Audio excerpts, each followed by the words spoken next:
Hər vaxtınız xeyir, dəyərli izləyicilər. Azərbaycan saatındasınız və Cəmil Həsənli ilə söhbəti dinləyəcəksiniz. Professor Cəmil müəllimlə. Cəmil müəllim, hər vaxtınız xeyir olsun. Hər vaxtınız xeyir, Qənimət bəy. Əlbəttə, bugün mən sosial şəbəkələrdə də baxıram, Əli Kərimli təbriklərlə doludur. Bugün Əli Kərimlinin ad günüdür. Hamımız təbrik etdik və təbrik eləyirik. Elə bu məsələdən də mən istəyərdim söhbətə başlayaq. Əli Kərimliyə qarşı uydurulmuş bu cinayət işini və yaxud Əli Kərimlinin cəlb olunduğu bu saxta cinayət işi ilə bağlı. Belə görünür ki, bu proses hər halda bir daşa dirənmiş kimi bir durumdadır. Oradan məncə heç nə çıxarda bilmirlər. Belə görsənir, doğrudan bu proses tək Əli Kərimliyə görə yox, ümumiyyətlə mahiyyət etibarilə daşa dirənmiş bir əməliyyat idi və yaxud ittiham idi. Çünki bu dövlət çevrilişi kifayət qədər ağır ittihamdır. Daha söhbət mövcud dövlətin, konstitusiyon quruluşun devrilməsindən gedir. Bunun üçün də adamın topu tüfəngi olmalıdır, ordusu, polisi, jandarmısı, nə bilim, nəyi olmalıdır. Biz indi baxırıq da, məsələn, bu dünyanın müxtəlif yerlərindəki və məxsusən daha çox Afrika ölkələrində, qismən də Asiya ölkələrindəki bu dövlət çevrilişləri baş verir. Bunların elə böyük əksəriyyəti ordu polkovnikləri olur, bəzilərinə qara polkovniklər deyilir, nə filan bəsbəkən. Yəni boz polkovnikdə tapıb çıxartmadılar, qarası cəhənnəmə.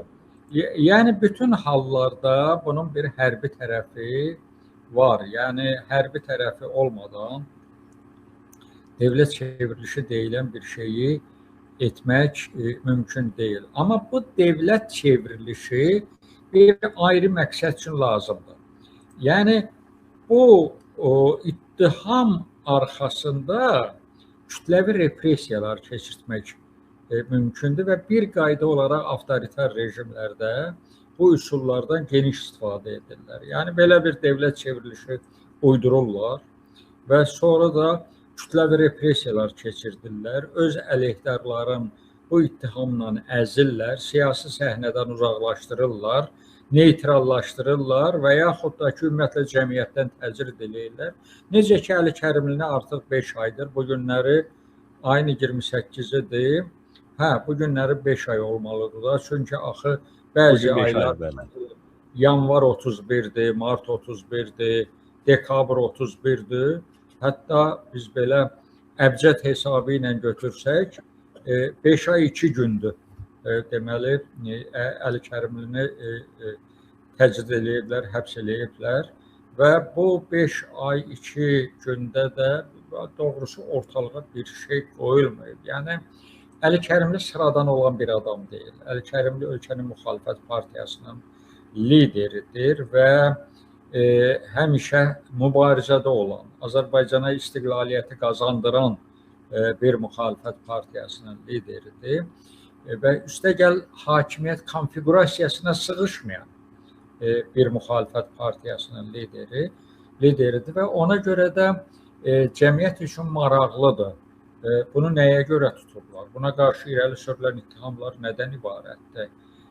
Və bu elan edilən ittihamların reallıq dərəcəsi nə qədərdir? Bu suallar cəmiyyətdə dolaşan suallardır. Ona görə də bu suallara hələ ki bir inandırıcı, ağlabatan cavab verilməyibdir. O ittihamlar ki var, dövlət çevrilişi, Ramiz Mehdiyevlə əlbir dövləti çevirmək və s. Bunlar hamısı təfərrüatdır, zat deyil, yəni gerçəklik deyil. Məsələn, bu yaxınlarda mən də iştirak edirdim. Novruz Tağıyevin məhkəməsində Əli bəyin köməkçisidir. Və şübhəsiz ki, bu günləri Azərbaycan Xalq Cəbhəsi Partiyasının 17 nəfər üzvü həbsdədir və bunların böyük əksəriyyəti rəhbərlikdə, partiya mərkəzi aparatında təmsil olunan adamlardır və xüsusilə təşkilati işlərlə məşğul olan adamlardır. Əli bəyin mühafizəçiləridir. Əli bəyin ictimai əsaslarla deməli köməkçiləridir və bu Novruz Tağıyev çox açıq şəkildə dedi ki, ondan tələb elədilər ki, Əli Kərimlinin güya Ramiz Mehdiyevlə görüşməsi barədə o təsdiqləyici ifadə versin və həm də qeyd eləsin ki, onun müşayiəti ilə Əli Kərimli Ramiz Mehdiyevlə görüşübdür.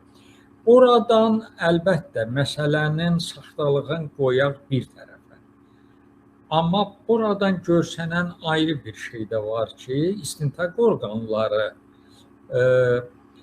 bu görüşü təsdiqləyə bilmirlər.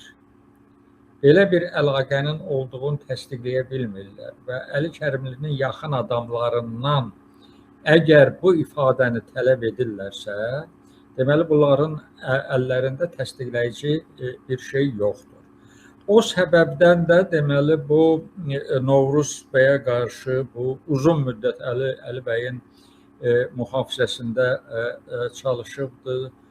Çox tərbiyəli, qanacaqlı, sakit, vətənə, millətə bağlı olan bir adamdır və adamı şərləyib tutublar Ostrovrəkiyə. Burada bilirsən, Əli Kərimlinin həbsindən əvvəl Qənimət bəy o yaz ağzı budama əməliyyatı olur. Ağacları, üzüm, nə bilim, bağların zadın budayırlar ki, o yaxşı çiçəklənmə, yarpaq açma, çiçəklənmə versin. Əli Kərimlinin həbsindən əvvəl həmin o budama əməliyyatı gedirdi. Əslində bu özü hamısı Əli bəyin həbsinə hazırlıq idi və biz bunu bilirdik və yer gəlmişkən deyim ki, Əli Kərimli də bunu bilirdi və bu dairə darala gedirdi. Oradan məsələn Niyaməddin Əhmədov, sonra Elxan Əliyev, nə bilim Məmməd İbrahim, ya tutalım Kənan Zeynalov ki, ona Baskal da deyirlər, Novruz Tağıyev və partiyanın rəhbərliyində olan digər adamlar da var idi ki, bu təqib prosesi gedirdi və yeri gəlmişkən deyim ki, Novruz Tağıyev Əli Kərimlinin əleyhinə deməli ittiham, bir dəqiqə zadı qoşum mən bu zaryadkanı. Problem yoxdur. Dəyərli izləyicilər, lütfən yayını bəyənin və paylaşın. Əslində biz bugün yalnız Əli Kərimli məsələsi ilə bağlı danışmayacağıq. Cəmil müəllimin çox maraqlı araşdırmaları var. Azərbaycanın yaxın tarixi ilə bağlı həmin araşdırmalara toxunacağıq, amma əlbəttə söhbətin mərkəzində bugünkü repressiyalar dayanır. Biz Sovet dövrünün repressiyalarına da dönəcəyik, müqayisə eləmə imkanımız olacaq. Buyurun, müəllim, davam edək. Yer gəlmişkən deyim, həbs olunan, istənilən cəbhəçidən Əli Kərimlinin əleyhinə ifadə almağa çalışırlar. Və bu işi hakimiyyət orqanları təzə görmürlər. Uzun müddətdir həbs olunan, istər İnzibati Xətalar Məcəlləsinə görə olsun, istər nə bilim Cinayət Məcəlləsinə görə olsun, o adamlar ki, məsələn, o müvəqqəti, yəni 3 həftəlik, 4 həftəlik həbsə aparırlar və ya onların yanına kimsə gəlir saxlama yerində, deməli, onlarla belə deyək də, dırnaqarası profilaktik söhbətlər aparılır, vədlər verilir, ya da onları harasa aparırlar. Deməli, onlarla söhbət eləyirlər, vədlər verirlər. Əli Kərimlinin əleyhinə, məsələn, tutalım, deyək ki, adamları inandırmağa çalışırlar ki, Əli Kərimlinin, nə bilim, Rusiyada villaları var, mülkləri var, ya tutalım, deyək, Avropada bank hesabları var, mülkləri var, ya qeyri belə bir şeylərlə ki, axı siz özünüzü niyə ona görə yandırırsınız, ailəniz var, uşaqlarınız var. Yəni bu cür təbliğat aparırlar ki, adamlardan Əli Kərimlinin əleyhinə bir şeylər alsınlar. Yəni təsdiqləyici ifadələr alsınlar və düzün deyim ki, bu baxımdan o cəbhəçilərin mən əzmin və iradəsini qiymətləndirəndə müqayisə qüsurlu olsa da Nikolay Ostrovskinin bir kitabı var idi, Polad necə bərkidir. Bəli. Cəbhəçilərin əzmi və iradəsi bax həmin o kontekstdən, o Polad necə bərkidir kontekstindən çox aydın formada ifadə olunur və bu baxımdan doğrudan da cəbhəçilər böyük hörmətə, sayğıya layiqdirlər və əqidə yolunda, ideya yolunda biz o müxtəlif tarixin müxtəlif devirlərində müxtəlif deməli ideyalar yolunda insanların əzmkarlığının şahidi olmuşuq da ta məsələn İngilis inqilabından başlayaraq, Fransa inqilabından başlayaraq, o Fransa inqilabında kral tərəfdarları ilə respublika tərəfdarları arasındakı ideya mübarizəsi gedirdi. Məsələn, adam var idi ki, bir dənə yaşasın kral deməklə həyatın xilas eləyə bilərdi, amma demirdi. Ya yaşasın respublika deməklə həyatın xilas eləyə bilərdi, amma demirdi. Sonraki devirdə də deməli 48-ci ilin Avropa inqilabları devrində, 20-ci əsrin əvvəllərindəki inqilablar devrində bu ideya mübarizəsinin biz şahidi olduq və bu baxımdan cəbhəçilərin nümayiş etdirdikləri əzm və iradə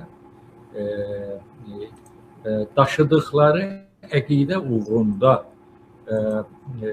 ardıcıl olmaları, daşıdıqları əqidəyə böyük hörmətlə yanaşması doğrudan da tarixin sınağından çıxmış bir hadisədir. Bilirsən, Əli Kərimli mən dünən də yazmışdım, bilmirəm qabağınıza çıxdı ya yox. Əlbəttə, əlbəttə.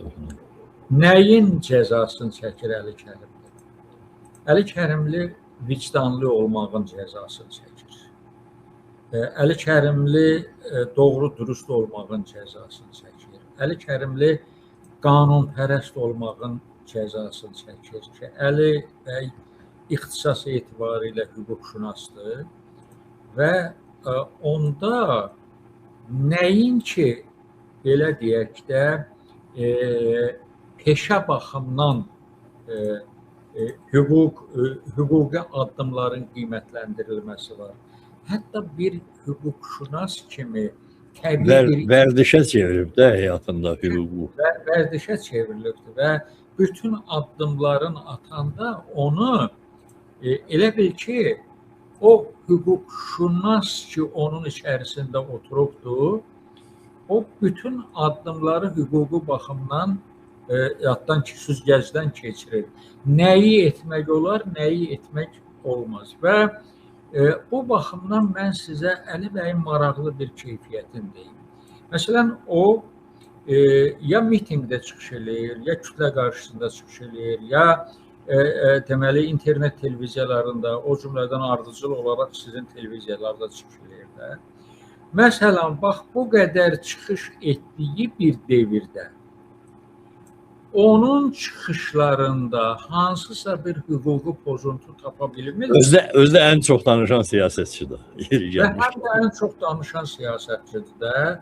Onun çıxışında bir dənə hüquqi pozuntu, deyək, qanun pozuntusu, ya nəyinsə düz ifadə edilməməsi kimi bir şeylər tapa bilmirlər.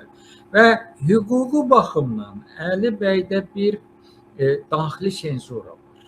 Və elə bil ki, baxmayaraq ki, o çox gözəl natiqdir və yeri gəlmişkən deyim ki, qibtə ediləcəyi natiqdir.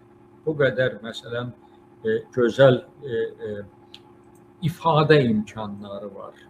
Fikri ifadə etmək üçün, məsələn, məntiqə dayanan deməli ifadələrdən istifadə edir. Ondan sonra siyasi açıqlamalar verir. Sosial, iqtisadi məsələlərlə bağlı təhlillər aparır. Və bu günə qədər, məsələn, bilirsən ki, Azərbaycanda xeyli adam həbs eləyiblər ki, öz çıxışlarında, yazılarında hansısa qanun pozuntularına yol verdiyinə görə. Əli bəy artıq 5 aydır və biraz da artıq da o oradadır və bu istintaq da gedir və bunun siyasi bioqrafiyası devrində etdiyi çıxışlardan bir şey tapıb ortaya qoymaq mümkün deyil ki, bax bunu sən səhv demirsən, bu belə deyil, bu elə olmalıdır falan bəsməkən. Çünki adamın güclü hüquqi məntiqi var. Adamın güclü siyasi səriştəsi var, siyasi düşüncəsi var və eyni zamanda kifayət qədər intellektual potensialı var. Və ona görə də Əli bəyə qarşı, Əli bəyi belə deyək də, Əli bəyi qanuni yoldan tutmaq mümkün deyil. Çünki bu hansısa bir qanun pozuntuluğuna yol verir. Öz fəaliyyətində buna əsas yaratmır. Ona görə Əli bəyi elə qanunsuz yoldan tutmalı idilər ki, və elə qanunsuz yoldan da tutdular da ki, Ramiz Mehdiyev hara, Əli bəy hara, indi Novruz Tağıyevdən təzyiq vasitəsilə zad almaq istəyirlər ki, sən ifadə verginən ki, sizin müşayiət üzrə Ramiz Mehdiyevlə görüşübdür. Ona görə də Əli bəyi qanuni yolla, hüquqi yolla tutmaq mümkün olmadığı üçün ona qarşı belə mənasız ittihamlar irəli sürür. Axı Əli bəy hara, Ramiz Mehdiyev hara. Bunlar tamamilə əks qütublərdir bunlar. Və doğrusu məni daha çox mütəssir eləyən hökumətin atdığı addımlar deyil. Zaten biz hökumətdən bunları gözləyirik. Yəni ayrı nələr gözləmək olar. Amma deyək ki, adamlar nə qədər özlərinə hörmət hissini itirməlidirlər ki, bu cür yalan, şər, böhtan, qaralama kampaniyasında kütləvi şəkildə iştirak etməlidirlər və bu qədər yalanları danışmalıdırlar, bu qədər böhtanları danışmalıdırlar. Mən başa düşürəm bu nə ilə bağlıdır, qabaq, yəni hələ nə qədər ki, avtoritarizm bu səviyyədə deyildi, belə də məsləhət görürdülər, təklif eləyirdilər, amma indi bu konfigurasiyadır, nə bilim, bu müxalifətin müxtəlif deməli zatları qurulandan sonra, konfigurasiyaları qurulandan sonra indi artıq tövsiyə eləmirlər, məsləhət görmürlər. İndi deyirlər, danışmalısan. Və bunlar da danışmalıdırlar və indi necə ki məhkəmələr Əliyev rejiminin əlində ədalət simvolu funksiyasını itirib cəza aparatına çevrilibdir, həmin o hakimiyyətin formalaşdırdığı müxalifət konfigurasiyası da bax belə kampaniyaları aparmaqdan ötürü hakimiyyətin əlində bir vasitəyə çevrilibdir. Yəni bir dəstəkçi vasitəyə çevrilibdir. Hazır hal şahidinə çevrilibdir və qabaq tez-tez bəzən deyirlər 37-ci il. 37-ci ildə də var idi belə şeylər, amma orada gedirdi NKVD-yə bir ərizə yazırdı.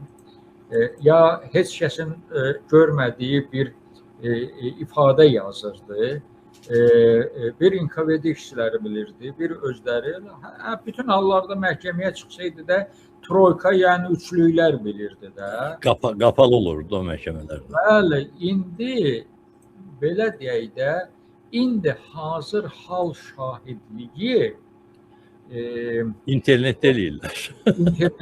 İnternetdə eləyirlər və eyni zamanda adamlar da öz ailə üzvləri ilə gündüz danışdığı böhtana gecə oturub bir süfrə arxasında baxır, ailə üzvləri də baxır. Yəni bu niyə belədir? Çünki bu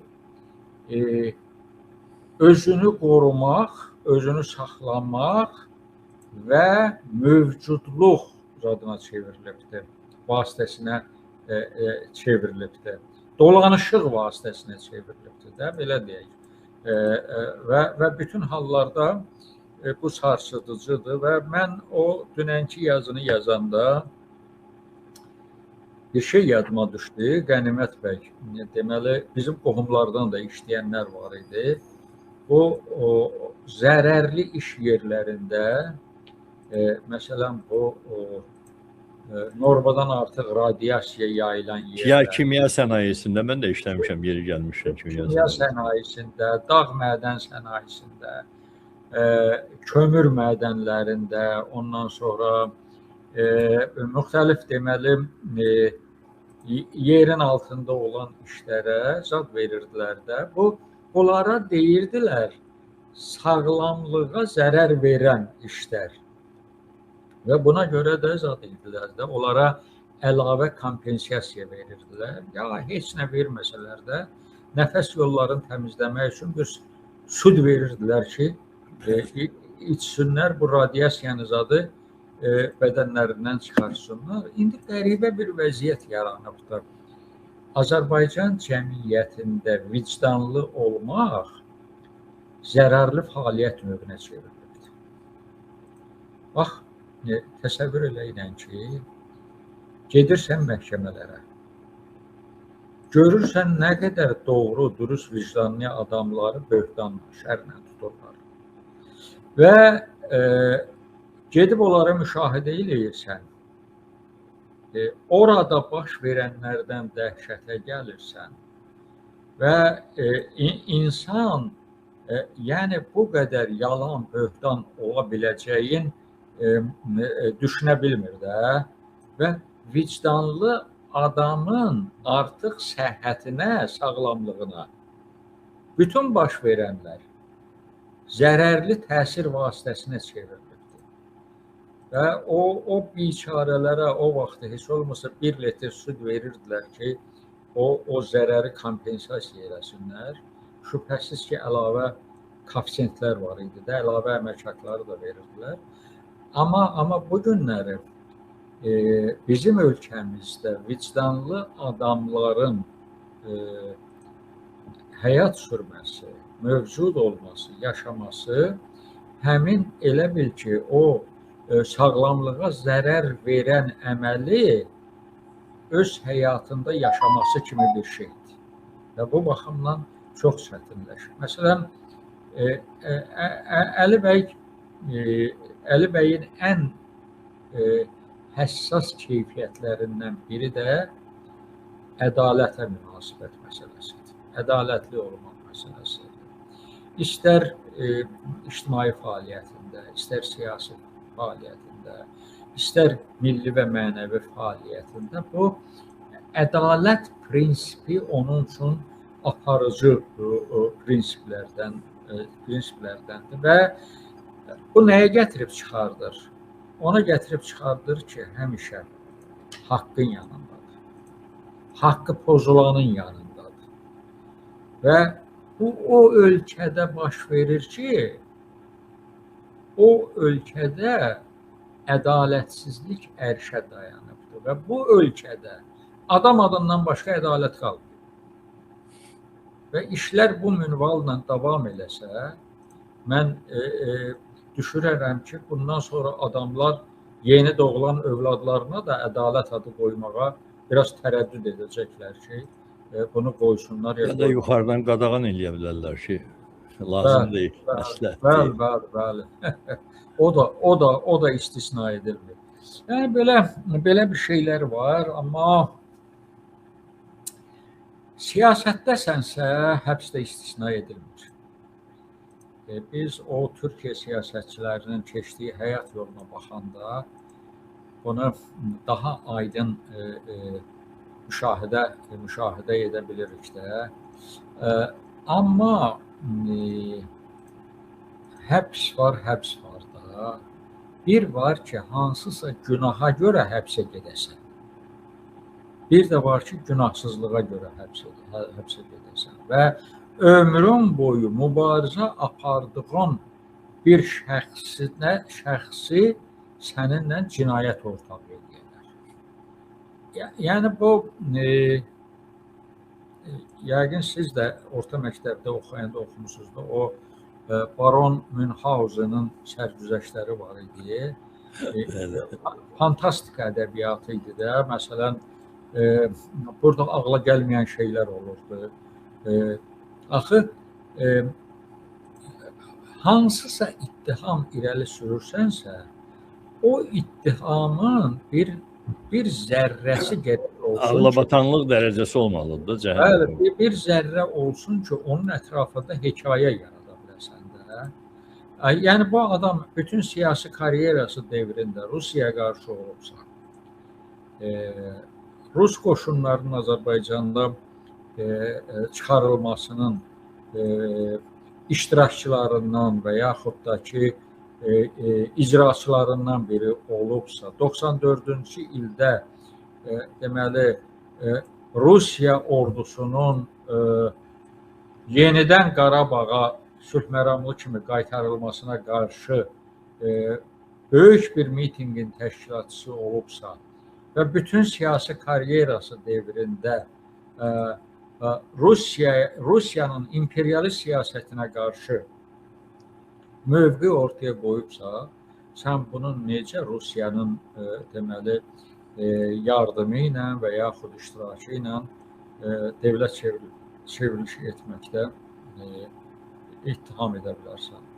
Hər şeyin belə də bir inandırıcı, ağlabatan bir izahı olmalıdır. Sən burada bütün bu Ramiz oyunu zadı hamısı Əli Kərimlini təcrid etməkdə. Əgər Ramiz Mehdi bu dövlət çevrilişini edirsə, ya koordinator budur da. Necə olur ki, hadisənin, yəni çevrilişin koordinatoru villa dustaqlığında qalır. Amma orada yardımcı xarakter daşıyan Əli Kərimli deyək ki, Dövlət Təhlükəsizlik Xidmətinin təcridxanasında olur. Yəni bu özü də bunun özü də sübut edir ki, bütün bu əməliyyat, uydurma, nə bilim ssenari hamısı Əli Kərimli təcrid etmək üçün, həbs etmək üçün ortaya atılmış oyundur. Yadında var da, noyabrın 29-da Əli Kərimli tutulandan sonra necə həşir qaldırılmışdı ki, dövlət çevrilişi edib 50 nəfərdən ibarət bir dövlət şurası yaratmaq istəyiblər. Yaxşı, bu dövlət şurasının biri oldu Ramiz Mehdi, biri oldu Əli Kərimli, indi bir ikisini də belə təxəyyüllə müəyyən etmək olar. Axı, hüquq mühafizə orqanları demişdilər ki, bu siyahını dərc edəcəkdilər. Nə oldu? Niyə dərc etmədilər? Bəs bunun 47-si, 48-i kimdən ibarətdir? Kimlərdən ibarətdir? Bu axı cəmiyyət üçün bir sirri xüda olaraq qaldı. Yəni, kifayət qədər deməli səlahiyyətli dövlət orqanı belə bir açıqlama ilə çıxış edirsə, cəmiyyəti gərək intizarda saxlamasın. Və dəfələrlə hökumət yanlısı olan mətbuatda, əlaltısı olan mətbuatda həmin günlərdə informasiyalar getdi ki, bu yaxınlarda siyahı açıqlanacaq. Amma üzərindən artıq 5 ay keçir. Siyahı yoxdur.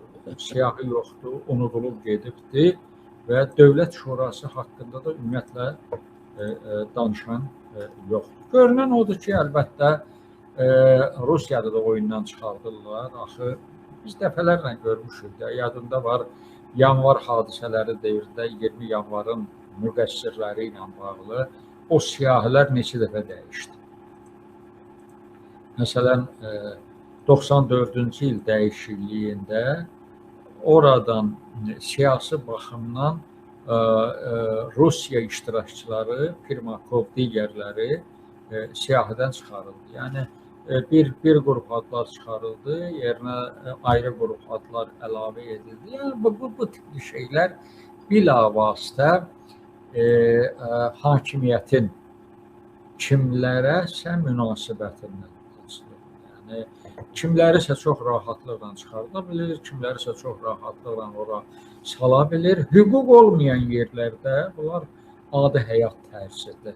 Və bu baxımdan Əli Kərimliyə qarşı irəli sürülən ittiham da faktiki olaraq iflasa uğrayırdı. İndi Əli Kərimlini həbsdə saxlamağın heç bir hüquqi əsası yoxdur. Yoxdur, da qalmayıb açığı, ilişəcək bir şey də yoxdur. Mən belə fikirləşirəm ki, müəllim, normalda hökumət axı məsələn bir görsən hansısa bir dəstə icra başçısı falan, nazir müavini vurur çıxardır da. Əli Kərimli həbs olunanda o ərəfədə görünür bunların imtina eləyəcəyi 5-10 nəfər o kateqoriyadan olan adamlar da olmayıb ki, bu addan çıxarsınlar işdən, bu addan çıxarsınlar, qoşsunlar bu dəstəyə heç olmasa biraz görüntü vermək üçün. Elə tək adam götürüb atıldan içəriyə. Biz onu 5-6 məmuru qoşmaq olardı da.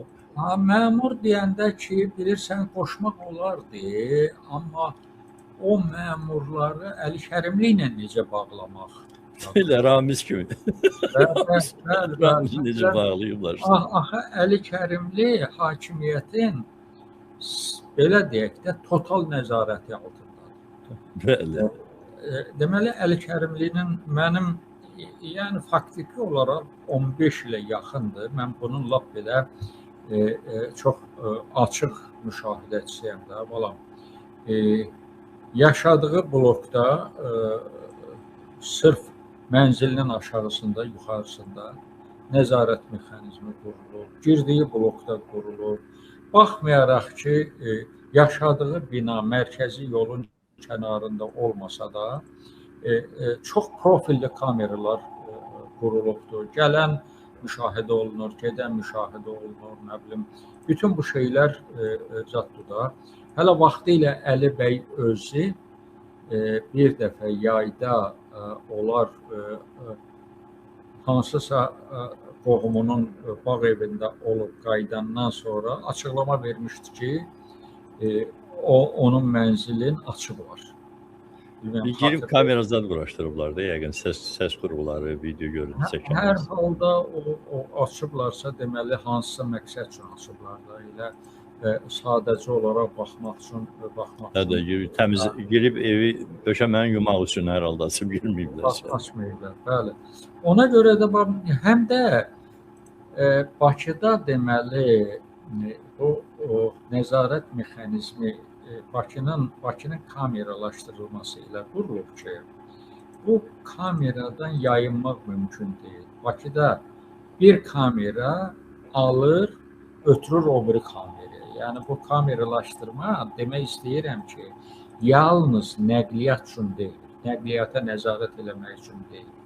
Həm də insanlara bəli, nəzarət eləməkdən ötürüdür ki, insanlar bu kameranın altından çıxa bilmirlər. Bir kamera alır, verir o biri kameraya. Keçir 500 metr o biri tərəfdə o biri kamera var. O dönür o biri bir yola, orada da özdəki kameralar necədir? Diqqət etirsəniz, indi heyif ki, siz burada deyilsiniz də. Bu çox profillidir. Gələni də çəkə bilir, gedəni də çəkə bilir. Ortada dairəvi qoyublar, onları da çəkə bilir və uşaq pulu vermirlər. Qaziyə 80 manat pul verir. Amma bu 100 milyon manatla, dollarla və sair milyonlar xərcləyiblər bu kameralaşdırmaya. Və bu yalnız yol nəqliyyat hadisələrinin tənzimlənməsi üçün deyil. Eyni zamanda adamların nəzarətdə saxlanması. Hədə üz tanıyan kameralardır, quraşdırırlar. Adamların güdülməsi ilə bağlıdır. Və bu deyim sizə ki, hələ dünyada heç bir şəhər Bakı qədər kameralaşdırılır. Bu avtoritarizmlə bağlıdır, totalitarizmlə bağlıdır və o diktatorluq ölkələrində kameralar bir qayda olaraq diktatorların görən gözləri funksiyasını yerinə yetirir ki, bununla da deməli cəmiyyəti daimi olaraq nəzarətdə saxlamaq funksiyasını yerinə yetirirlər. O baxımdan əlbəttə Əli Kərimli istəsə də hökumətin nəzarətindən yayına bilməz. Bütün fəaliyyəti evinin içində də, çölündə də bütün fəaliyyəti nəzarətdə olur. Axı necə ola bilər bilirsən? Ən gülməlisi o Ramiz Mehdiyevin məktubudur ki, bir məktub ki, sosial mediada yayılıbsa, sosial mediada yayıldı, deməli bu gizliliyin itirib də. Gizliliyin itirmiş bir sənədi gətirib Əli Kərimlinin evindən tapıb, onu deməli ittiham kimi irəli sürmək. Qabaqlar Bakıda bir kukla teatrı var idi və uşaqlar üçün də çox yaxşı proqramlar verirdi. O bilirsən, o kukla teatrlarının zadına oxşayır. Yəni cəmiyyətə bu qədər sayğısız münasibət olmaz axı. Cəmiyyəti bu qədər anlaqsız yerə qoymaq olmaz axı. Sən artıq gizliliyin itirmiş, ünvanı bəlli olmayan, kim tərəfindən yazıldığı bəlli olmayan, kimə yazıldığı bəlli olmayan bir artıq deməli gizliliyin itirmiş bir sənədi gətirirsən, atırsan Əli Kərimin evinə və sonra da tapırsan o qabaq gizlinpaç oyunları olur deyə. Uşaqlar gizlinpaç oynayanda öz qoyduqları əşyarı tapırdılar və buna da sevinirdilər. Bu hamısı deməli Əli Kərimliyə qarşı qurulmuş təhlildir. Hakimiyyət uzun müddətdir onu həbs etmək istəyirdi, cəmiyyətdən təcrid etmək istəyirdi. Adam və rəhbərlik etdiyi partiya gerçək müxalifət funksiyasını yerinə yetirirdi və hökumətin təklifləri ilə razı deyildi. Məsələn, avtobusa minmək, konfederasiyaya daxil olmaq və deməli hakimiyyətin belə də Azərbaycan hakimiyyətində bir qəribəlik bilirsən nədir, Qənimət bəy? Onlar tək hakimiyyəti yox, müxalifəti də idarə etmək istəyirlər. Amma əgər müxalifət həqiqi müxalifətsə, gerçək müxalifətsə, o idarə olunan müxalifət olmaqla o da öz müxalifliyini itirir artıq. Də olur, kukla oyunudur da oradan. Bəli, hakimiyyətlərin çox böyük imtiyazları, lüksləri var. Amma müxalifəti idarə etmək lüksü yoxdur. Çünki o Əliyev bir dəfə bəyan elədiyi bizim artıq öz müxalifətimiz var. Müxalifət öz olandan sonra o da müxalifət deyil. Və sən onu özününki eləməklə müxaliflikdən çıxartmış olursan. Və biz həmin o müxalifətin də yəni gözümüzün qabağındadır da. Ona görə də Əli Kərimlinin təcrid edilməsi bununla bağlıdır və o Əli Kərimliyə qarşı o qaralama, şərləmə kampaniyası, o yalan, böhtan kampaniyası hökumətin göstərişindən əlavə olaraq həmin o hakimiyyətin özəlləşdirdiyi müxalifətin bir qisas məqamı idi. Sən kişi çıxmısan, ölkədə şərtlər belədir. Necə ki biz gedir minmişik avtobusa, sən niyə minmirsən? Budur məsələnin kökü və mən sizə deyim ki, siz əgər bir jurnalist kimi monitorinq aparsanız, hansısa bir deputatın bir işi axsayan kimi gərək Əli Kərimlinin əleyhinə bir-iki rükət desin. Hansısa vəzifəli şəxsin bir, necə deyərlər, narahatçılığı yaranırsa, gərək Əli Kərimlinin əleyhinə bir 3-5 kəlmə nə isə deyirdi. Və bu məsələn, ötən parlament devrində 50-yə yaxın deməli, parlament üzvü yaxud parlamentə seçilən adam Əli Kərimliyə qarşı çıxış eləmişdi. Yəni, adamın karyera əldə etməsi Əli Kərimliyə münasibətlə müəyyən edilirdi. Yəni, Əli Kərimli bir meyara çevrilirdi. Sən nə isə əldə etmək istəyirsənsə, Əli Kərimlini söyməlisən, onun əleyhinə çıxış eləməlisən. Və bu hətta mən bir dəfə həmin adamların bir listəsini də hazırlamışdım. Yəni o monitorinq aparanda kimlər nə vaxt Əli Kərimli və bu müharibədən qabaq ən böyük ittiham nə idi? Əli Kərimli ermənilərin dəyirmanına su tökür. İndi dəyirman da su ilə işləmir və indi növtlə işləyən dəyirmanlar da elə Azərbaycan növtü ilə işləyir. İstər Ermənistanda olsun, istər Azərbaycanda olsun, ya nə bilim, digər vasitələrdir. Yəni, növtdəki Kərimlinin əlində deyil. Bəli, vaxtı ilə deməli, YAP Gənclər Təşkilatı ki, Əli Kərimlinin yaşadığı binanın qarşısında etiraz mitinqləri təşkil edirdilər. Onu nədən ittiham edirdilər? Vətənə xəyanətdə. Və yeri gəlmişkən deyim ki, bu vətən xaini ifadəsi tarixlik baxımdan deməli 20-ci əsr o bolşevikləşmədən sonra ən populyar ittihamdır da və bu 37 bunun pik devrin yaşayırdı. Buna hətta bu termin o qədər populyar idi ki, bunu heç Azərbaycanca ifadə etmirdilər. Buna vraqnarod deyirdilər. Kənddə yaşlı qadınlar da vraqnarod deyə bilmirdi, qraqnarod deyirdi.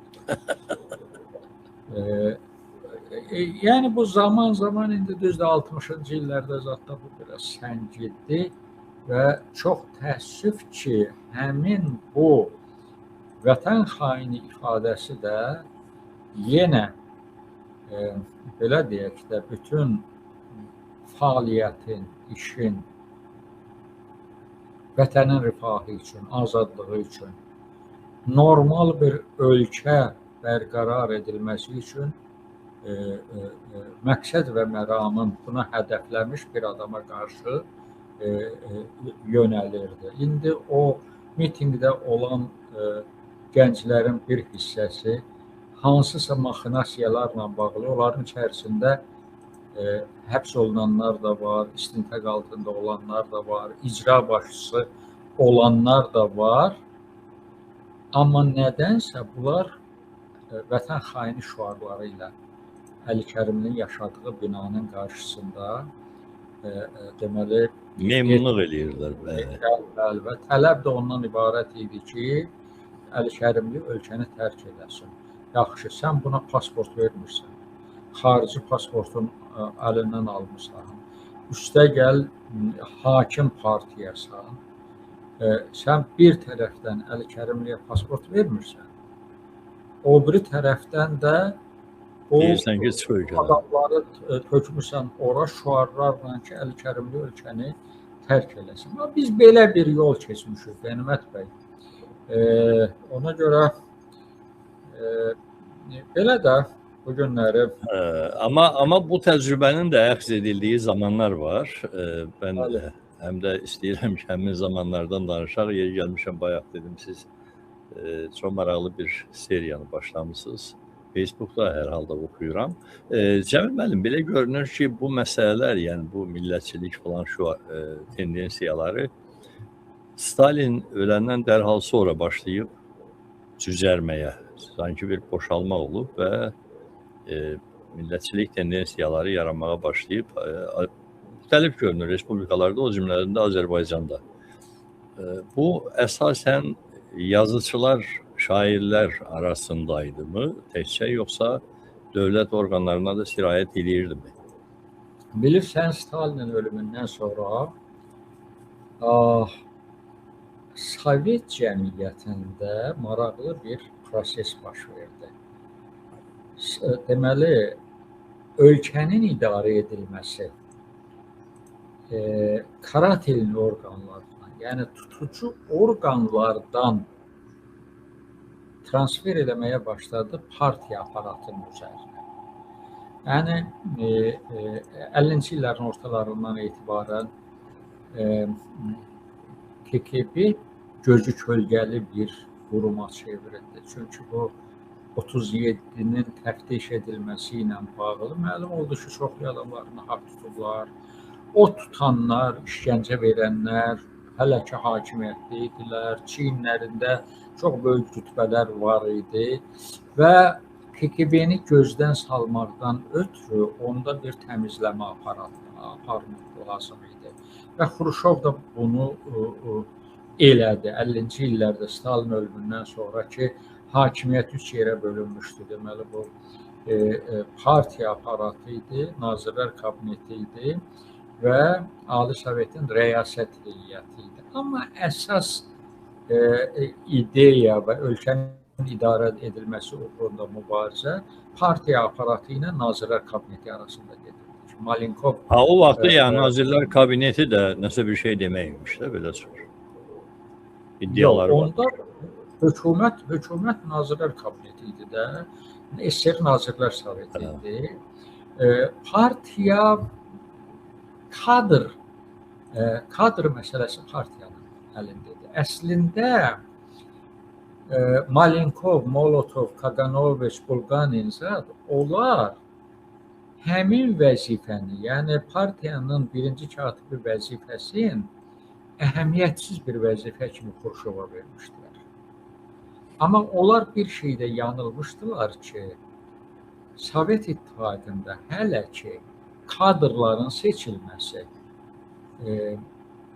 bu partiyanın kurassiyasında idi. Və ona görə bu baxımdan o vilayət, respublika partiya komitələri, onlar respublikada məsələn Nazirlər Soveti zadı hamısı harda təsdiq olurdu? Politbüroda təsdiq edilirdi. Və bu baxımdan adamlar gözlərinin qabağında partiyanı yüksəkdə görürdülər. Amma real olaraq idarəçilik Nazirlər Sovetinin əlində idi. Və Xruşov bu partiya KGB-ni ki vurdu,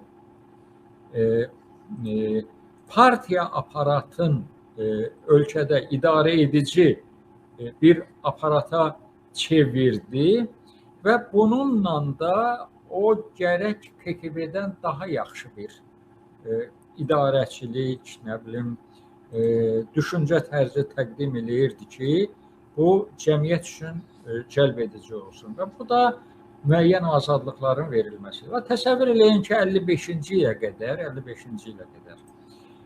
SSR-də təhkimçilik hüququ qalırdı. Nə idi bu təhkimçilik?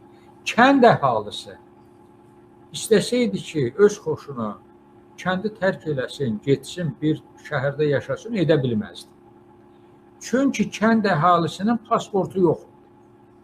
Yəni, əgər şəhərdə sənaye müəssisəsinə işçi qüvvəsi lazım idisə, bu planlaşdırılmış formada hansısa rayondan, qəzadan, zatdan, məsələn 50 nəfər seçirdilər, sənədləşdirirdilər. Amma Məmməd Əli, nə bilim Əhməd, o birisi, bu birisi ki, yox, mənim kənd xoşuma gəlmir, gedirəm şəhərdə yaşamağa, eləyə bilməzdi.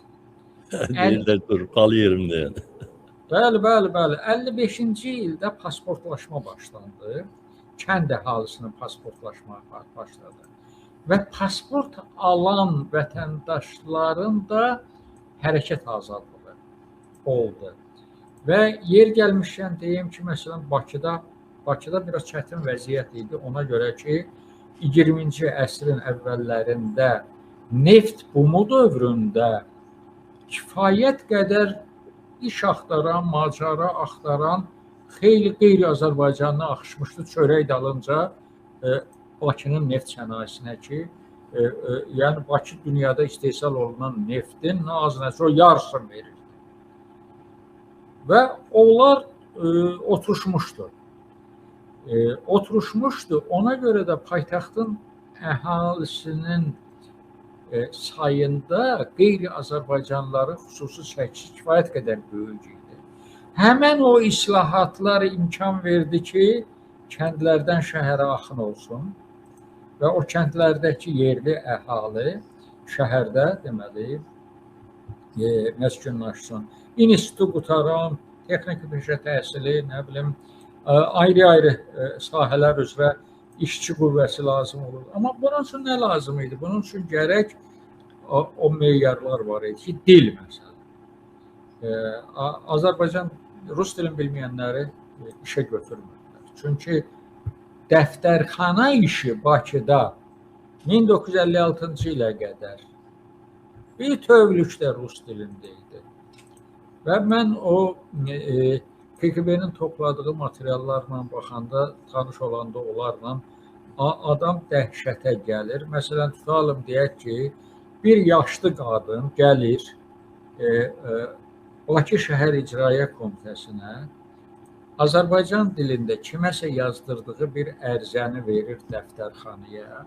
Ərizədə o dəftərxanada işləyən qeyri-Azərbaycanlı bir qadın onu hikkə ilə atır onun üstünə və ironiya ilə deyir ki, sənin fransız dilini mən başa düşmürəm. Get rus dilində yaz gətir. Yəni, ironiya ilə deyir də, Azərbaycan dilində yazılan zadı lağa qoyur ki, sənin fransızca yazdığın ərizəni mən başa düşmürəm. Və vəziyyət təxminən belə idi və o müzakirələrin birində Mirzə İbrahimov maraqlı bir söz dedi. Dedi ki, axı mən başa düşürəm, rus dilinin missiyasını başa düşürəm, amma axı bunlar da insandırlar.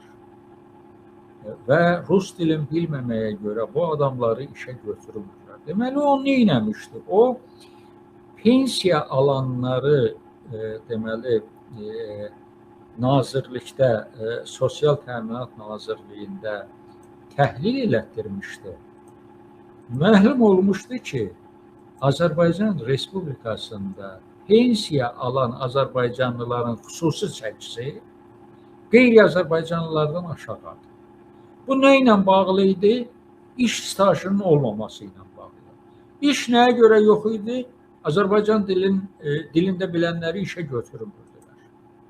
Və ona görə o dedi, belə olmaz. Ona görə 56-cı ildə yer gəlmişə deyim ki, bir ciddi məsələ də var idi. Ciddi məsələ o idi ki, 36-cı ilin dekabrın 5-də Stalin Konstitusiyası qəbul olunandan sonra müttəfiq respublikalarda 37-ci ilin yazında yerli konstitusiyalarını qəbul elədilər. Və o konstitusiyalar qəbul ediləndə SSR-də cəmsi 2 respublika icazə verilmişdi ki, onlar öz ana dilin konstitusiyaya dövlət dili kimi salsınlar. Bunun biri Gürcüstan idi, biri də Ermənistan idi. Qalan nə Ukrayna, Belarusiya, Azərbaycan, Orta Asiya Respublikası, qalan heç birisinə bu icazə verilməmişdi. Hərçəndir ki, Azərbaycan rəhbərliyi özü də təşəbbüs və iradə göstərməmişdi. Ən azından məsələni qoymaq olardı ki, Yəni bizimlə qonşu olan Zaqafqaziya respublikalarında bu icazə verilir və bu Azərbaycana bu icazə nədən verilmir? O vaxtı bunun izahını bilirsən nə ilə verirdilər? Bunun izahını verirdilər ki, onların öz əlifbaları var və əgər onlarda dövlət dili deyək rus dili olsa, o əlifba aradan çıxar gedir. Yaxşı, sən bu Azərbaycanlıların öz əlifbasını ləğv elədin, keçdin Latın əlifbasına. Yəni 1000 illər boyu istifadə elədiyi əlifbanı ləğv elədin, keçdin Latın əlifbasına və 37-də də dedin ki, bunların öz əlifbası var, bu birisilərin yoxdur, vermədin. Slavyan respublikalarına da vermədin. Belə bir şəraitdə deməli bu Azərbaycanda 54-cü ildə hakimiyyətə gələn rəhbərlik onların keçmişi İNKVD ilə bağlı deyildi. Məsələn, 3 rəhbərlikdən ikisi Azərbaycan Akademiyasının təsisçi üzvləri idi. Mirzə İbrahimov, İmam Mustafa. Yəni, Bağırovdan sonra sivil hakimiyyət gəldi Respublikanın idarəçiliyinə. Bunun biri seleksiyaçı alim idi, o birisi yazıcı idi, üçüncü birisi də təsərrüfatçı idi. Əslində bu şeylərin Azərbaycanda baş verməsində bu faktor mühüm rol oynadı. Yəni bu NKVD-nin adamları deyildi. NKVD motoru ilə olanlar da yüksək vəzifələrdə yox idilər. Yox idilər, bəli. Və hətta görün, məsələn, iş nə yerə gəlib çatdı ki, Azərbaycanda avqust ayının 21-də 56-cı ildə dövlət dili haqqındakı qanun qəbul edildi. Bunlar bu qanunu həmin devirdə Sovet Respublikalarına göndərdilər. Və Latviya Ali Sovetinin sədri o Latviya Komünist Partiyasının bürosunda çıxış edib dedi ki, Azərbaycan bu qanunu qəbul edib, biz niyə qəbul edəməyək? Biz də bu hüququmuzdan istifadə etməliyik də və onda ki, həm də dil haqqında qanunun özəlliyi onda idi ki, birinci dəfə idi ki, yerli Komünist Partiyası, onun mərkəzi komitəsi, Sovet İttifaqı Komünist Partiyasının mərkəzi komitəsi ilə məsləhətləşmədən, razılaşmadan, qabaqcadan ona müraciət etmədən o qərarı qəbul etmişdilər. Yəni, onlar qonşuları ilə özləri arasında olan fərqi aradan götürdülər. Yəni, 20 il idi o fərq var idi. Onlar öz ana dilləri ilə işləyirdilər. Azərbaycanda rus dili hakim idi və bunu bunlar etdilər. Əlbəttə, ziyalıların burada böyük bir rol var idi və bir qayda olaraq, məsələn, bunu millətçilik adlandırmaq olarmı? Mən hesab eləyirəm ki, bu millətçilikdən daha çox ədalət prinsipinə söykənən bir addım idi, aksiya idi. Və onların, məsələn, Mirzə İbrahimov özü müdafiə eləyəndə istinad nöqtəsi nə idi? Marksizm-Leninizmin milli siyasəti. Daim buna istinad eləyirdi və Moskvadan yoxlama gələndə. Və deyəndə ki, Azərbaycanda dövlət dili haqqında qanunun qəbul edilməsi Marksizm-Leninizmin milli siyasətinə ziddir, onda Mirzə İbrahimov ağıllı bir cavab verdi. Axı dedi, necə olur ki, bu Gürcüstanda, Ermənistanda 20 ildir bu qüvvədədir. Bu 20 il ərzində bu Marksizm-Leninizmə zidd olmur, amma Azərbaycana çatanda bu Marksizm-Leninizmə zidd olur. Bunu siz nə ilə izah edirsiniz? Və əlbəttə, Mustafayevin rolu burada nədən ibarət idi? Respublikanın birinci katibi razılıq verməsəydi, bunu etmək mümkün deyildi. Mustafayev bu razılığı verdi. Nəinki razılıq verdi, özü də əvvəl bu prosesdə iştirak elədi. Amma onun Moskvaya çağırıb ki, elə təpindilər ki, o artıq deməli dekabr ayında Respublikaya qayıdanda ki, Mirzə İbrahimov dekabrın 29-una iclas çağırmışdı və 3 nazirlikdə Azərbaycan dili haqqında qanunun yerinə yetirilməsinin vəziyyətini müzakirə eləyəndə Mustafayev gəlmədi iclasa. Və Mirzə İbrahimov deməli öz katibi vasitəsilə bunu çətinliklə tapanda demişdi ki, mən xəstəyim. Amma gerçək həqiqətdə xəstə deyildi. O Moskvadan yeni qayıtmışdı və Moskvada ona çox möhkəm təpinmişdilər. Və onun iclasdan yayınması da buydu və məhz həmin məqamdan etibarən o prosesin bütün ağırlığı yükü Mirzə İbrahimovun üzərində oldu. Və bu doğrudan da mən o yazıların altında onun və Səfdər Cəfərovun katib kimi imzası ilə o zadı qoydum. Yəni ki, o dövlət dili haqqında qanunu qoydum ki, adamlarımız bilsinlər. Və 50-ci illər. Bəli, bu 56-cı ilin avqust ayının 21-də olub və mətbuatın münasibəti maraqlı idi. Nə mənada? Məsələn, Kommunist qəzeti dil haqqında qanunu da verirdi eyni nömrədə. Və orada böyük bir aşağısında şəkil verirdi. Ol silos tədarükü görək. Silos heyvandarlıq üçün də. Yəni bir tərəfdən o niyə silos?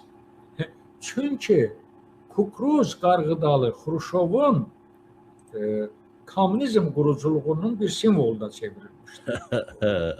Qarğıdalıya artıq həmin devirdə tarla gözəli zadı vermişdilər. Saçı da var da Qarğıdalının biraz düz gəlir. Belə dramatik hadisələr idi, maraqlı hadisələr idi. Əslində düzün deyim ki, gerçək tarix budur. Deməli, mənim indi bilmirəm neçə ildir, elə akademiyada tarix institutuna kim gəlir, deyir ki, Azərbaycan tarixini yenidən yazar. Nə təhər yenidən yazırlarsa, elə yenə köhnəsi alınır. Lənətə gəlmiş senzura imkan vermir də yəqin ki. Amma bu yenidən yazmaqdan ötürü müstəqillik ancaq ondan ötürü deyildir ki, müstəqillik devrinin tarixini yazasan. Müstəqillik həm də ondan ötürüdür ki, Azərbaycanın keçdiyi yola müstəqillik düşüncəsinin gözü ilə baxasan. Müstəqillik düşüncəsinin deyək parametrləri ilə analiz edəsən və bu məsələn 7 cildlik Azərbaycan tarixində 10 il Azərbaycana rəhbərlik etmiş Vəli Axundovun devri ilə bağlı yarım səhifə material var. Yarımca səhifə. Halbuki 60-cı illər, 60-cılar tək mədəni hadisə deyildi, tək ədəbiyyat hadisəsi deyildi. Həm də siyasi hadisə idi. Əlbəttə. İdarəçilik məsələsi idi. Və yəni respublikanı idarə edənlərin yeniləşməsi demək idi axı bu. Bax bu baxımdan zat deyildi. Bax mən əleyhinə deyiləm. Məsələn tutalım deyək ki, qoy hakim ailənin nümayəndələri də təbliğ olunsunlar. Ancaq bir ədalət meyarı olmalıdır da.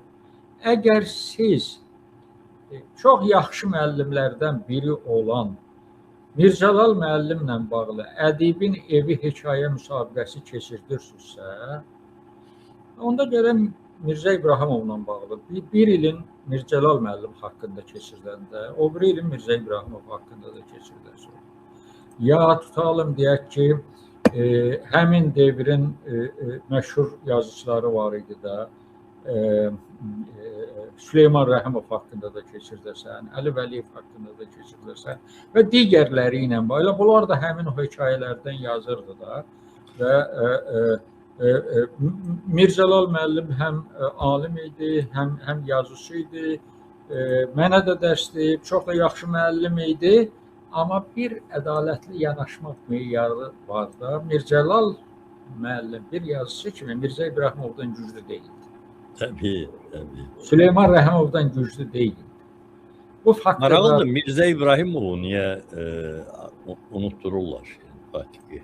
Onunla bağlı bir problemləri var mı? Bilməzdim, yada salmırlar. Ya məsələn gedirsən şərqşünaslıq institutuna, görürsən ki, koridorda böyük bir belə zad açıblar, nümayiş elətdirirlər də şüşənin altında. Ancaq deməli Aida İmanquliyevanın onun haqqında yazılan əsərlər, özünün yazdığı əsərlər şübhəsiz ki, bir müddət instituta rəhbərlik eləyibdi. O da anılmalıdır. Amma axı institutda Ziya Bünyadov kimi böyük bir alim də rəhbərlik edir. Özü də uzun müddət rəhbərlik edirdi. Həmin institutda Aida xanımdan da əvvəl elmlər doktoru Şövkət xanım Tağıyeva da oldu. Şövkət Tağıyeva da orada institutun rəhbəri olub, hə? Yox, professor olub da, doktor olub, elmlər doktoru olub. Tanıyırdım əlbəttə, yaxşı tanıyırdım. Məhsuldar alim olubdu. İndi məsələn tutalım deyək ki, onkologiyadan, zatdan söhbət gedir, oftalmologiyadan söhbət gedir. Elə bugün də televiziyalarda verirlər. Ağzını açan deyir ki, deməli Azərbaycanda oftalmologiyanın banisi Zərifə xanım Əliyeva. Şübhəsiz ki, Zərifə xanım yaxşı bir doktor idi, yaxşı bir göz həkimi idi. Amma oftalmologiyanın banisi deyil. Oftalmologiyanın banisi Ümnisə xanım Musabəyova idi. 36-cı ildə elmlər doktoru olmuşdu. Beynəlxalq konferanslarda iştirak eləmişdi və oftalmologiyada, SSR-də oftalmologiya sahəsində birinci dəfə anadan kör doğulan uşaqlarının cərrahiyyə yolu ilə gözlərinin açılması kimi uğurlu əməliyyat eləmişdi. Və hətta SSR-nin məsələn müxtəlif yerlərinə, o cümlədən göz təbabəti sahəsində böyük təcrübəsi olan Odessa Göz İnstitutuna, Leningrad Göz İnstitutuna cərrahiyyə əməliyyatları etmək üçün onu dəvət edirdilər. Yəni, biraz bu şeylərə ədalət meyarı ilə yanaşmaq lazımdır. Yəni, indi mən başa düşürəm, hamı hakimiyyətə yarınmaq istəyir. Və bütün bu şeylər biraz tarixi də nəzərə almaq lazımdır. Biraz ədalət meyarını da nəzərə almaq lazımdır. Onların da rolu var, alim olublar, kifayət qədər zəhmətləri olubdur. Amma bu o demək deyil ki, hər şeyi onların adı ilə bağlayasan. Olmaz bunu eləmək. Biraz əhalinin, cəmaatın gözünün qabağında bu elə də yaxşı görsəmdir. Mən istəyirəm. Mən də qəribə gəldi ki, oftalmologiyanın banisi deyəndə belə çıxır ki, Azərbaycanda 60-cı illərə qədər oftalmologiya olmuyor. Yəni göz həkimləri, o işlə məşğul olan alimlər falanlar biraz gülməli gəlir adama. Amma Cəmil müəllim, bu millətçilik vardırsa, hər halda birdən-birə hökumət titrəyib özünə gəlib bir repressiyalar da aparmalıydı da. O dalğada əsasən tanınmış adamlar kimlər sıxışdırıldı, yumuşaq desək? Belə deyək də, o dil məsələsinə görə o hakimiyyətin başı ağrıdır. Məsələn, 58-ci ildə Xurşov dedi ki, Mirzə İbrahimovu vəzifədə saxlamaq olmaz. Bu getməlidir, bu heç. Bu getməlidir. Sonra Moskvadan bir göstəriş gəlmişdi. Deməli, Bakıdan Tbilisi və Yerevana dostluq qaz kəməri çəkmək. Və o vaxt Nazirlər Sovetinin sədri ki, Sadıq Rəhimov idi. O devrin deməli Azad Rəhimovun atasıdır o, yoxsa babası? Babası. O devrin leksikonuna uyğun olaraq ona Sadıq Yarəliyeviç deyirdilər. Niyə? Yarəli idi də atasının. Hə. Hə. Maraqlıdır. Onda Sadıq Rəhimov dedi ki, mən qaz olmayan Azərbaycan rayonlarının içindən Gürcüstana, Ermənistana qaz verə bilmərəm. Düz gəlmir yəni söhbət. Düz gəlmir. Bunu çıxartdılar işdən və bunu bilirsən nəyin üstündə çıxartdılar? Mesniçilik, yerliçilik. O vaxtı yerliçiliyin anlamı belə idi. Yəni, ölkənin içərisində yerliçilik yoxdur. Yerliçilik ölkənin xaricinə aid idi və bu da demişdi ki, mən qaz olmayan Azərbaycan rayonlarına qazı keçirilib, götürüb Gürcüstana, Ermənistana verə bilmərəm. Ona görə bu kişini də 58-ci ildə çıxartdılar. Nəhayət 59-cu ildə Respublika bir komissiya göndərildi. 20 nəfərdən ibarət. Qənimət bəy, bunlar hər şeyi yoxladılar. Gələcək yazılarda biz bu zadı da verəcəyik. Və iki respublikaya yoxlama göndərilmişdi. Bir Azərbaycana, bir də Latviyaya. Biraz əvvəl ki, mən dedim, Latviyada deyirdi ki, biz də Azərbaycan kimi öz dilimizi dövlət dili etməliyik. Bu birinci nümunə idi ki, kimsə Azərbaycana istinad eləyirdi ki, biz də onların atdığı addımı atmalıyıq. Mənə də maraqlı gəlir. Hə, Latviya hətta deyirmiş ki, hətta Latviya, məsələn, bu günləri inkişaf eləmiş, qərbin bir hissəsinə çevrilmiş Latviya deyirdi ki, biz də Azərbaycanın etdiyi kimi etməliyik. Və o komissiyanın nəticələri müzakirə ediləndə dil məsələsi ilə bağlı Xruşov nə desə yaxşıdır. O, İmam Mustafayevin üstünə qışqırdı ki, siz istəyirsiniz Azərbaycanda Türkiyə meyli güclənsin, biz buna imkan verməliyik. Pan-Türkizm. Pan-Türkizm.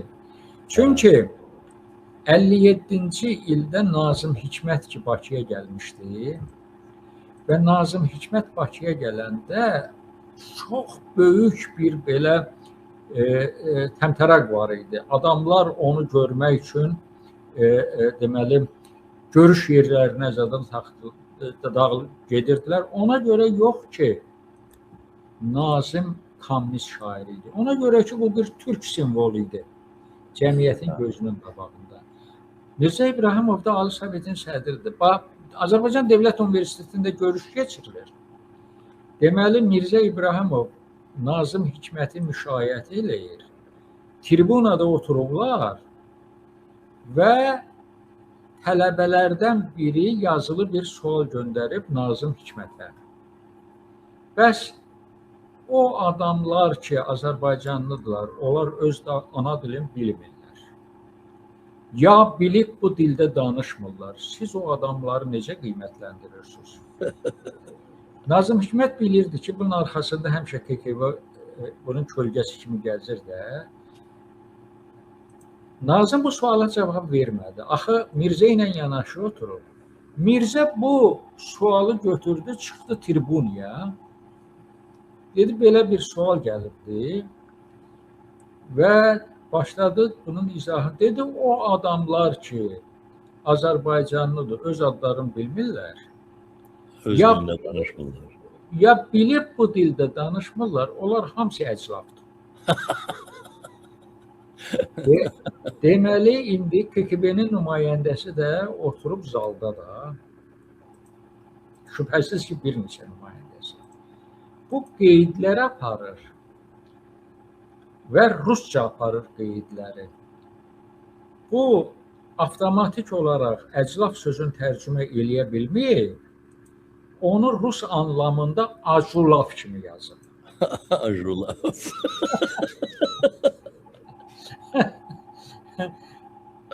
Amma o Xruşov yalnız bu hadisəyə görə yox, bu panturkizmə görə narahat idi və bu dedi ki, Mustafayev, sənin biletin var, amma kommunist deyilsən.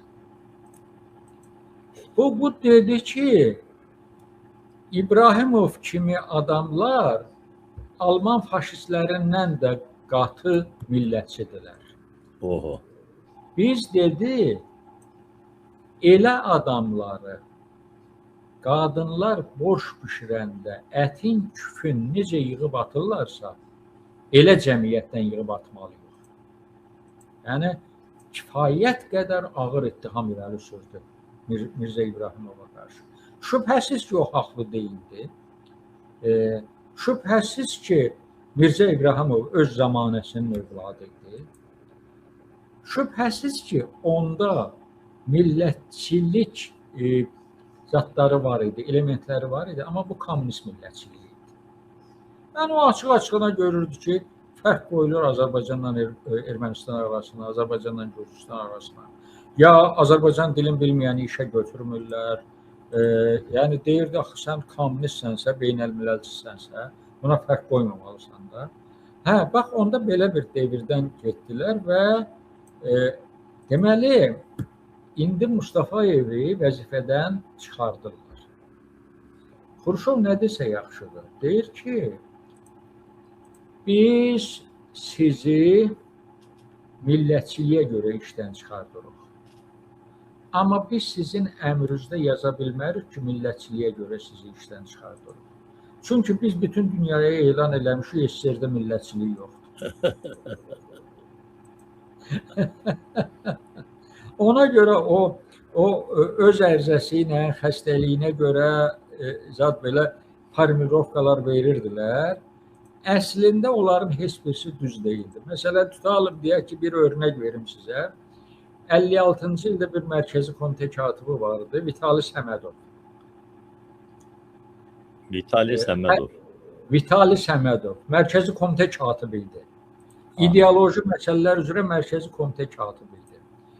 Deməli, bunu xəstəliyi adı ilə bunu mərkəzi komitə katibi vəzifəsindən çıxartdılar. Xəstə kimi işdən çıxardılan bu Vitali Səmədov onu işdən çıxardan mərkəzi komitə büro üzvlərinin hamısından çox yaşadı. Ölmədi yəni. 105 il yaşadı. Adam 1956-cı ildə xəstə kimi işdən çıxarıldı. 2004-cü ilə qədər yaşadı. Bu yaxınlara qədər yaşayıbmış yazıq. Belə maraqlı şeylər var idi. O dövrlərin, amma Yazıçılar Birliyində vardı da o vaxt Yazıçılar Birliyi 30-cu illərdə. Əlbəttə var idi. O tendensiya ədəbiyyata və Yazıçılar Birliyinə əməlli hopurdu mu? Hopa bilirdi. Əlbəttə. O bilirsən, hətta mən sizə deyim ki, 50-nin sonu, 60-ın əvvəllərində. O 60-cılar deyirlər. Hə, elə bir termin var. O 60-cıların fərqi nədə idi? 60-cıların fərqi biraz o insanın xaricində cərəyan eləyən ədəbiyyatı az-çox insanın daxilinə keçirdilər. Məsələn, tutalım deyək ki, 50-ci illərdə Əli Vəliyev 54-cü ildə Əli Vəliyev ədəbiyyat qəzetində Azərbaycan kəndinin ədəbiyyatda təsviri ilə bağlı cavan yazıçılara məsləhət vermişdi. O məsləhətlərdə çox şeydən danışırdı, amma bir yerdə deyirdi ki, qalxoz quzusun öz balası kimi böyütməyən çoban haqqında o çek yazmaq olmaz. Qalxoz quzusunu öz balası kimi öz doğma balası kimi böyütməyən çoban haqqında o çek yazmaq olmaz. Yəni çobanı qoyun kimi təqdim edir. Yox. Quzunun valideynlik qoyundur da. Bəli. Quzunu quzuya o qədər sevgi ilə yanaşmalıdır ki, Həm də məhz kolxoz quzusu olduğuna görə. Hətta deməli Əli Vəliyevin həmin məqaləsi xaricdə jurnallar çap elədi. Aynen geldi. Allah'ım ya. Və İmam Mustafayev də düşdü bunun üstünə ki, bu da quzu söhbətiydi. O boyda quruculuq gedir, nə bilim Mingəçevirdə, su anbarı, bu əndə Bakının sənaye müəssisələri, nə yapışmısan bu dağın zirvəsində olan bir kənddən, qoyundan, quzudan, belə bir zad oldu və yer gəlmişkən deyim ki, həmin biri orada Mirzə İbrahimov Əli Vəliyevi müdafiə elədi. Dedi ki, yazıcıya resept vermək olmaz ki, nəyə yaz, nəyə yazma. Başa düşdüm. Onu yəqin peşə həmrəyliyi baxımından müdafiə edir. Bəli. Amma mənim prosesin qabağında ziyalılar gedirdi. Ədalət naminə demək. İndi bilirsən, indi çoxlarına belə çox asan gəlir belə şeylər.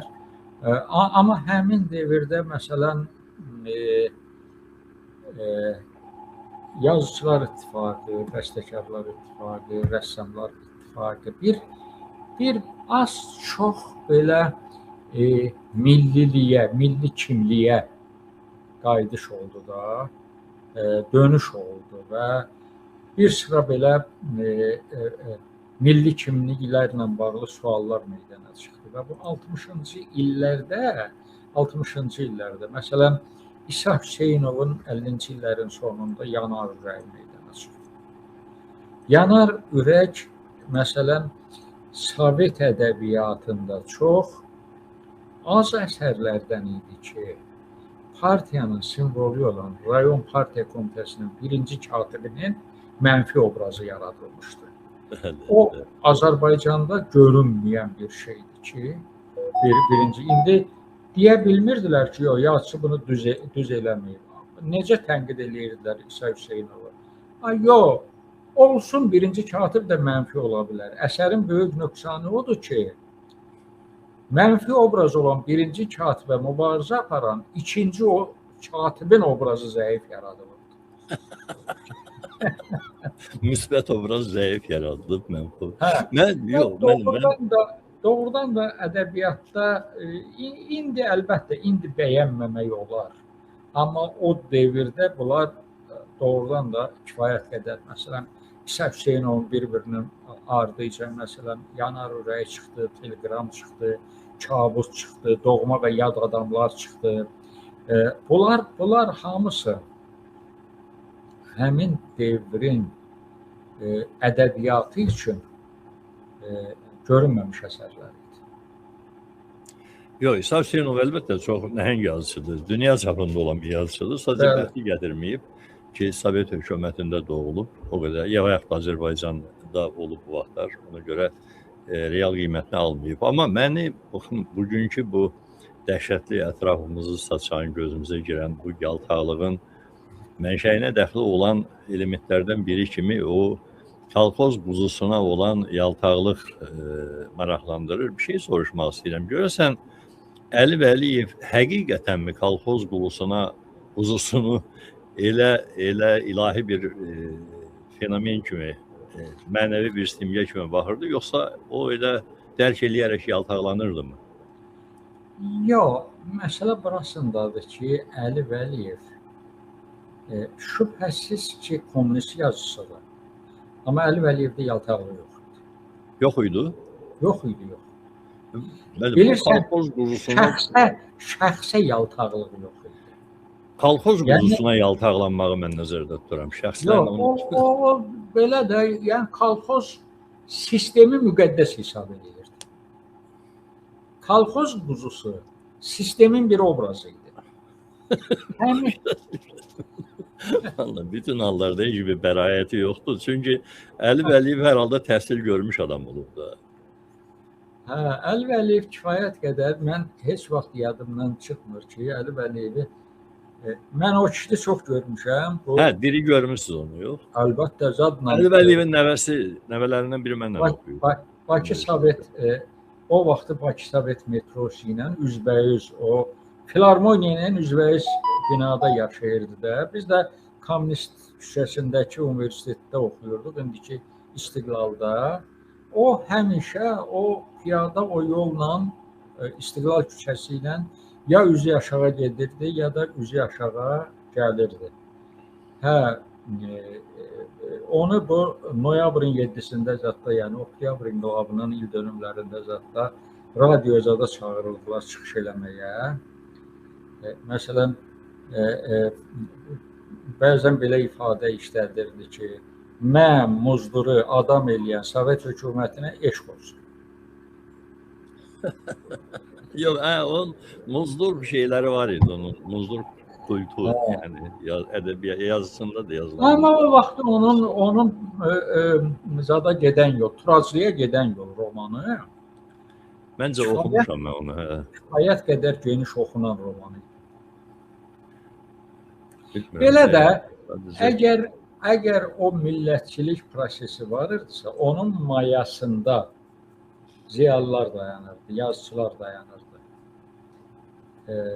bəstəkarlar dayanırdı.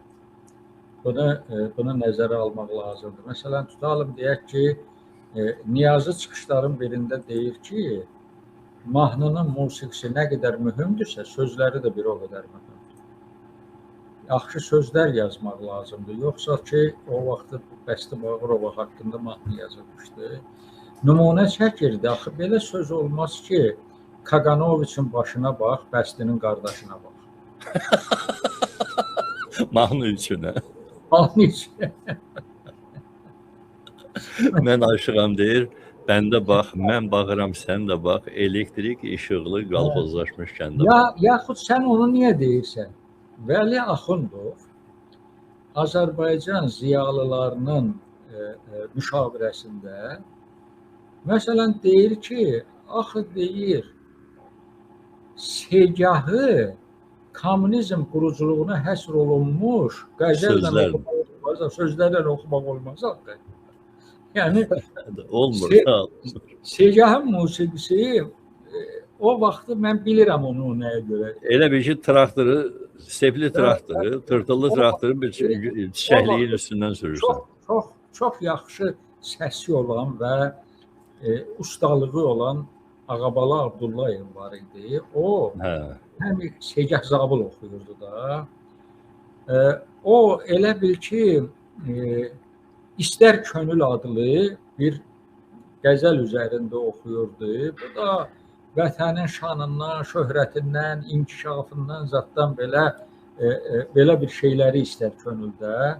Bu Axundov da deyirdi ki, bu musiqi, Segahın musiqisi elədir ki, orada bu sözü ora soxuşdurmaq olmur yəni. Olmur, bəli. Kommunizm quruculuğunu necə sən ora gətirib yamlayasan? Yəni demək istəyirəm ki, o devrin rəhbərlərinin yaxşı mütaliəsi var idi. Siz təsəvvür edirsiniz ki, məsələn, toplantıların birində Ali Sovetin sədri yazıçılar İttifaqında müzakirə gedəndə ki, gəlmişdi ora, o durdu, nə çıxış elədi? Dedi, görürsünüz, Qırğızistan balaca respublikadır. Bax, oradan çalan bir yazıçı çıxıb, Çingiz Aytmatov.